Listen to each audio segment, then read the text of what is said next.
What's up les Kachadi, c'est Jimbo et on est parti pour le Jimbo Gnostic de Guangzhou 2024, le prochain PAE de la WWE qui se tiendra ce samedi à 18 h heure française. Et encore une fois, grâce au fait que le show est lieu en Arabie Saoudite, et bah pour nous Kachadites français, bah ce sera beaucoup plus simple de suivre le show. Et c'est avec un énorme plaisir et Kachadite que je vous annonce officiellement le retour des live réactions sur la chaîne Twitch. Bah oui, ça faisait un petit moment que je vous avais pas fait de live réaction sur Twitch. Malheureusement, j'avais des obligations au niveau professionnel et personnel.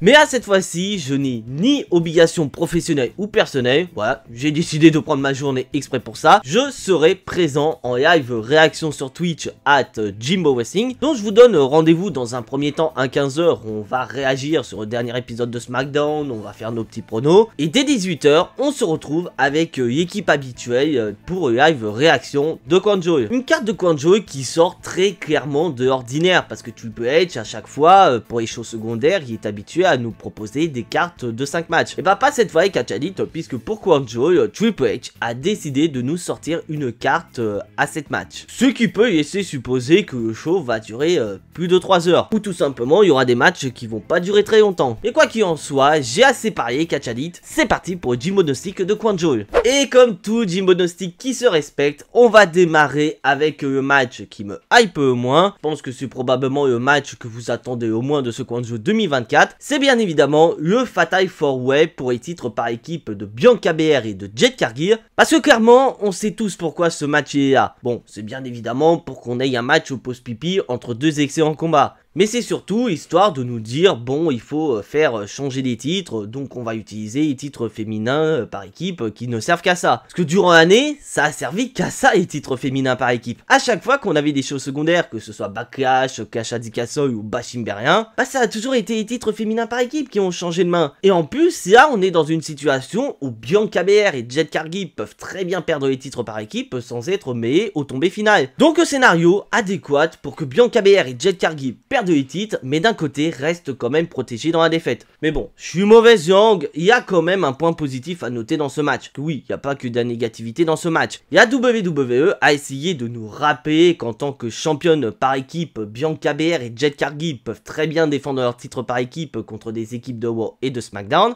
mais également contre des équipes de NXT. Mais voilà, concernant mon pronostic et Kachadite, et ben moi personnellement j'ai envie de miser sur des dingueries. Donc bien que je voudrais voir Piper Niven et Chelsea Green remporter les titres parce que pour moi elle le mérite, et ben je vais miser sur les nouvelles provenant de NXT, à savoir Jakara Jackson et Ashley Legend. Voilà, histoire de marquer le coup, et ce serait plutôt cool de voir une équipe provenant de NXT récupérer les titres. On pourrait peut-être les voir la semaine prochaine se balader à NXT en disant ouais, on a battu quand même des catcheuses provenant du main roster. Ça pourrait être plutôt cool.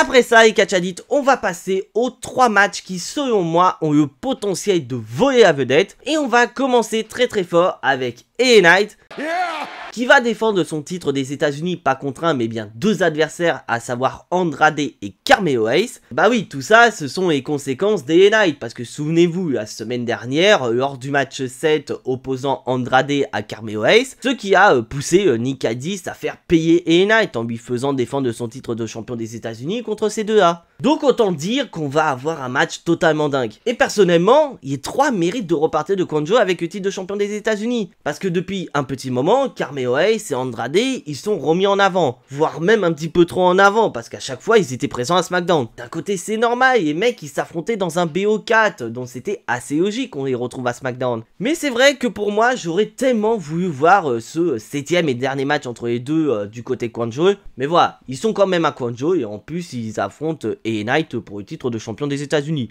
qui est plutôt cool pour eux. Mais malgré tout ça, je pense que LA Knight va conserver sa ceinture, parce que pour moi, c'est beaucoup trop tôt pour retirer le titre de champion des États-Unis à LA Knight. Surtout que récemment, il a un petit peu porté sa petite touche au titre de champion des États-Unis. Donc ce sera un peu con de perdre tout de suite. Après, j'ai envie de dire ça, ils ont fait perdre le titre de champion intercontinental à Jey Uso alors que le mec venait à peine de le modifier. Passons au match que j'attends le plus de ce Guangzhou 2024, Kevin Owens contre Randy Orton. Et oui, beaucoup se plaignent que ce match arrive beaucoup trop tôt, mais pour moi, c'est le moment idéal pour avoir cette confrontation entre Randy Orton et Kevin Owens. Car je ne peux pas parler de cette rivalité sans parler du segment qu'on a eu la semaine dernière entre Randy Orton et Triple H. Triple H qui a tenté de faire comprendre à Randy Orton qu'il ne cherche pas à protéger Kevin Owens de ce dernier, mais bien protéger ce dernier de Kevin Owens, car il a vu que Kevin Owens, depuis qu'il a pété un câble, il a littéralement changé. Et ce que je trouve plutôt cool dans cette rivalité, c'est que pour la première fois, ce n'est pas Kevin Owens qui trahit ses amis, mais bien ses amis qui lui ont trahi. Parce que Kevin Owens, il a pas trop apprécié que Cody Rhodes décide de s'allier à Roman Reigns pour venir à bout de Sikoa et Bloodline. Et ce qui a énervé le plus, c'est que Randy Orton, qui a été l'un de ses alliés, rappelez-vous du côté de Backlash, décide de lui tourner le dos et de se joindre à Cody Rhodes. Donc ce qui nous amène à ce match entre les deux. Et bordel, j'ai envie de miser sur un truc totalement dingue entre les deux. Parce que Triple H, il a vu que Kevin Owens il est en train de devenir totalement taré. Donc est-ce qu'on se dirigerait pas sur le retour d'un Kevin Owens en format Prize Fighter qu'on a connu il y a de ça quelques années du côté de la WWE, où le mec il se lâche totalement et elle se place à son agressivité et à toute sa frustration qu'il a accumulée ces dernières années. Pour qu'au final, lors de son combat contre Randy Orton à Guangzhou, on pourrait peut-être avoir le remake de ce qu'on a eu il y a de ça quelques années à NXT entre Kevin Owens et Sami Zayn. Rappelez-vous, Kevin Owens avait tellement défoncé Sami Zayn que l'arbitre n'a pas eu d'autre choix que d'arrêter le match. Et perso, j'ai envie de voir ce même scénario du côté Guangzhou. Avoir un Kevin Owens qui se lâche totalement sur Randy Orton, que l'arbitre n'a pas d'autre choix que d'arrêter le match et de donner la victoire à Kevin Owens. Comme ça construit Kevin Owens très très fort, mais surtout, ça construit Kevin Owens comme une réelle menace pour Cody Rhodes et son titre de champion Undisputed. On se doute bien, Kevin Owens, après avoir battu Randy Orton, il va aller affronter Cody Rhodes, pourquoi pas, du côté des Survivor Series. Donc voilà, le scénario que j'ai envie de voir, et n'hésitez pas à me dire dans les commentaires ce que vous en pensez et qu'est-ce que vous voulez voir pour Kevin Owens contre Randy Orton. Dernier match qui, selon moi, a le potentiel de voler la vedette, Bronson Reed contre Seth Rollins. Une rivalité que j'ai trouvé incroyable du côté de Raw. Bon, seul point négatif que j'ai à noter dans ce match, c'est qu'il n'y a pas de stipulation. Bordel, j'aurais tellement voulu voir une stipulation entre Seth Rollins et Bronson Reed. Parce qu'on le voit ces derniers temps à WoW, ces deux-là, ils sont pas juste dans une simple rivalité. Non, et là c'est vraiment un règlement de compte et les mecs, ils hésitent pas une seule seconde à se détruire. Donc avoir une stipulation, ça aurait été plutôt cool. Et là je vais miser encore une nouvelle fois sur de la dinguerie. Car pour moi je pense qu'il n'y aura aucun vainqueur dans ce combat. Parce que la rivalité elle est tellement intense qu'à un moment donné ils vont littéralement exploser durant le combat. Donc on peut très bien imaginer avoir une disqualification ou bien pourquoi pas un double décompte à l'extérieur, ce qui pourrait justifier une nouvelle confrontation entre Bronson Reed et Seth Rollins avec pourquoi pas l'ajout d'une stipulation lors du prochain combat. Parce qu'on sait très bien et Catch a dit, cette rivalité ne sert qu'à occuper Seth Rollins. Car on sait tous très bien, après avoir fini sa rivalité contre Bronson Reed, Seth Rollins ira se diriger vers un certain CM Punk. Mais pour moi, je n'ai pas envie que ce soit qu'un one-shot entre Seth Rollins et Bronson Reed. C'est une rivalité qui peut littéralement propulser Bronson Reed vers les sommets. Vers pourquoi pas un titre de champion intercontinental contre Bron Breakker, voire même le titre World Heavyweight de Gunther. Et que je fais partie de ces catchalites qui a effectivement envie de voir la rivalité entre CM Punk et Seth Rollins, mais en revanche, je fais partie de ces catchalites qui n'a pas envie de voir cette rivalité arriver dès maintenant. Pour moi, cette rivalité entre CM Punk et Seth Rollins doit faire partie des rivalités qui doivent lancer la route vers WrestleMania. Donc, laissez la rivalité entre CM Punk et Seth Rollins de côté pour le moment, parce que bon, ça va arriver, ça c'est sûr, donc on n'a pas besoin de se presser. Et faites en sorte de continuer la rivalité entre Seth Rollins et Bronson Reed afin de permettre à Bronson Reed d'être à la place où il le mérite. Et maintenant, les catchadits, faisons place aux matchs les plus importants de Guangzhou. Je parle bien évidemment des matchs pour les titres de champion et de championne Guangzhou. En effet, souvenez-vous, à Bad Blood, Triple H avait annoncé ces deux matchs champion contre champion et le vainqueur de ces deux combats repartira avec cette ceinture. Dis donc, j'ai l'impression l'impression que Triple H s'est un petit peu inspiré de Vince McMahon quand il a annoncé ces deux combats. Parce que clairement, on est dans des matchs qui sont propres à l'Arabie Saoudite. Sans déconner, ces matchs reflètent ce qu'a été chaud en Arabie Saoudite au tout début. À savoir, avoir des matchs propres en Arabie Saoudite. Parce que ces matchs ne servent clairement qu'à ça. Triple H a annoncé. Ces deux ceintures seront défendues exclusivement lors des shows en Arabie Saoudite. Et plus précisément, à chaque coin de jeu. Donc à quoi ça sert d'avoir des matchs champion contre champion si ce n'est que pour décrédibiliser le perdant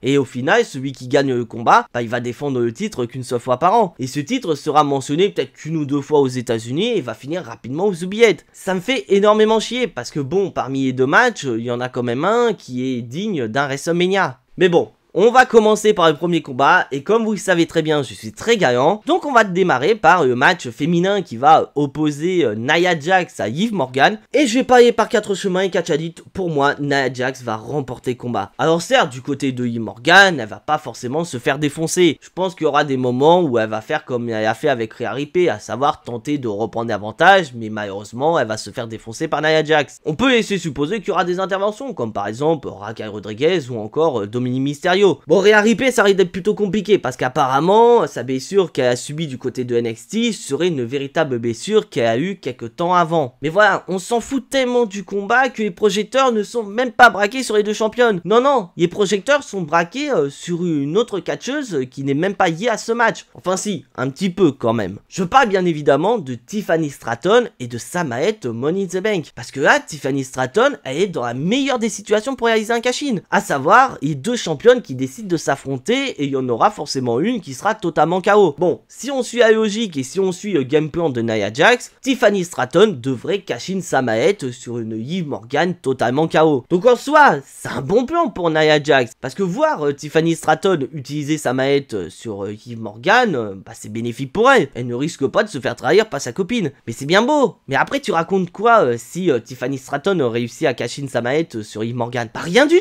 tout simplement. Alors que Tiffany Stratton, si elle cash in Samaet sur Nia Jax, bah d'un côté ça a du sens et on peut raconter quelque chose de très intéressant. Car on a pu voir ces dernières semaines du côté de SmackDown, il y a des petites tensions entre Nia Jax et Tiffany Stratton. Donc pour moi, il est tout à fait possible que Tiffany Stratton décide à la surprise générale, ce qui n'est pas réellement une surprise générale, décide d'utiliser Samaet sur Nia Jax et repart de Kwanjo en tant que championne WWE. Donc voilà, donc pour moi, je pense que d'un point de vue général, Nia Jax va remporter le match et le titre féminin de Kwanjo, mais elle va se faire surprendre par un cash-in de Tiffany Stratton et perdra le titre de championne WWE.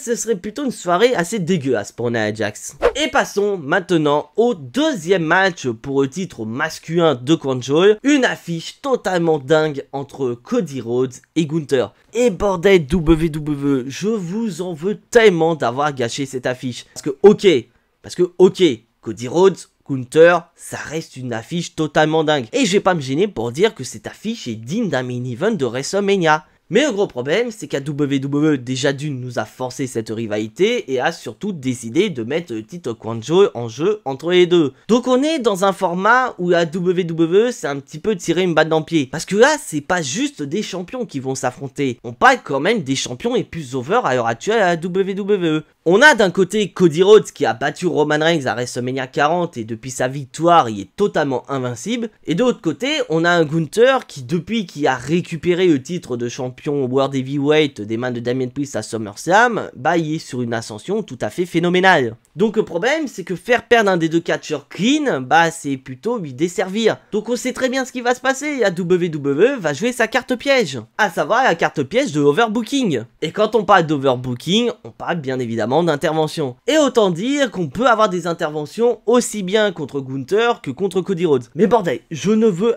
absolument pas d'intervention contre Gunther, car on sait très bien ce qui va se passer s'il y a une intervention contre Gunther. Ah oui, on pense forcément à Big Goldberg. Et putain, je ne veux pas de Goldberg à la WWE. Bon, je vais me calmer un petit peu, mais quand même, il y a toutes les raisons pour s'énerver. Goldberg reste à la retraite, parce que certes, depuis un petit moment, Goldberg, bah il perd tous ses matchs de championnat, et ça permet aux champions d'être ultra over. Mais on est actuellement dans une situation à la WWE où on n'a même pas besoin de faire venir des légendes pour mettre les champions ultra over. Il suffit de voir Cody Rhodes, il est ultra over et pourtant il affronte pas de légendes. Et Gunther, bah c'est exactement la même chose. Gunther, au vu des prochains challengers joueurs qui peuvent toquer à sa porte, on n'a absolument pas besoin de légendes. Donc vous avez bien compris, Catchalid, s'il doit y avoir des interventions, ce sera contre Cody Rhodes. Et il n'y a qu'une seule personne qui pourra intervenir contre Cody Rhodes, c'est bien évidemment Kevin Owens. Parce que oui, on sait très bien, probablement du côté des Survivor Series, on aura deuxième match entre Cody Rhodes et Kevin Owens. Donc pour moi, Kevin Owens, il va intervenir, ça va permettre à Gunther de remporter le match, mais quand même préserver Cody Rhodes dans la défaite. Et comme ça, Gunther, il fera ce qu'il sait très bien faire depuis pas mal de temps du côté de Raw, à savoir se vanter et dire que voilà, je suis le champion le plus prestigieux, et maintenant, je vais redonner du prestige encore plus au titre World Heavyweight, mais également au titre de champion Kwanjo. Voilà ce qui va se passer selon moi entre Cody Rhodes et Gunther. Et maintenant, le main event, un main event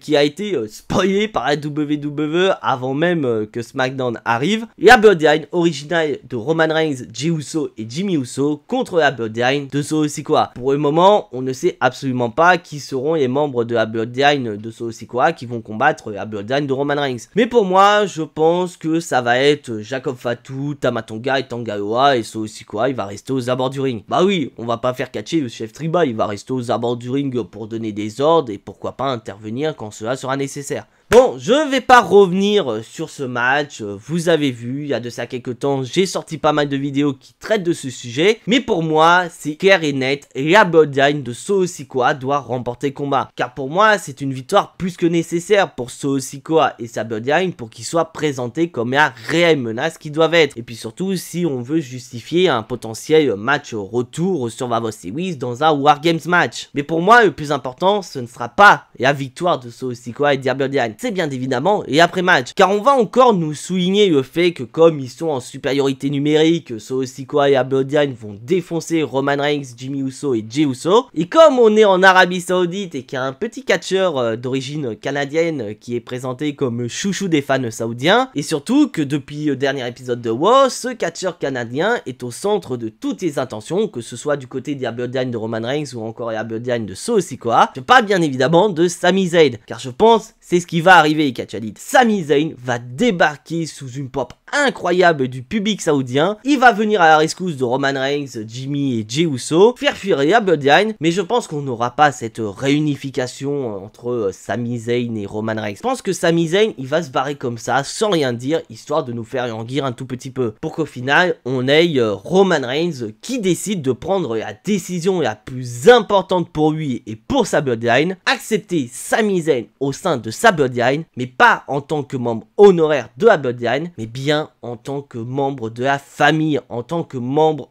officiel de la Bloodline. Voilà. C'est comme ça que je vois les choses. Et voilà les Catchalid, c'est tout pour ce Jimbo Gnostic de Kwanjo 2024 et j'espère qu'elle vous a plu. Si c'est le cas, je vous invite à lâcher votre plus gros pouce bleu et à vous abonner à la chaîne si ce n'est pas encore fait. C'est entièrement gratuit et ça reste deux excellents moyens de me soutenir, car je remarque que depuis que je refais des vidéos régulièrement, vous êtes de plus en plus nombreux à suivre cette aventure incroyable sur YouTube. Je ne peux que vous remercier et ça m'encourage énormément à reprendre un rythme bien plus soutenu en termes de création de contenu. Mais je vous informe directement avec Catchalid que d'ici les prochaines semaines, il y aura un gros changement sur la chaîne. Mais voilà, je vous réserve une petite vidéo qui vous expliquera tout en détail. Mais quoi qu'il en soit, portez-vous bien et on n'oublie pas le plus important, soyez tous très fiers d'être des Catchalid. C'était Jimbo et à la prochaine.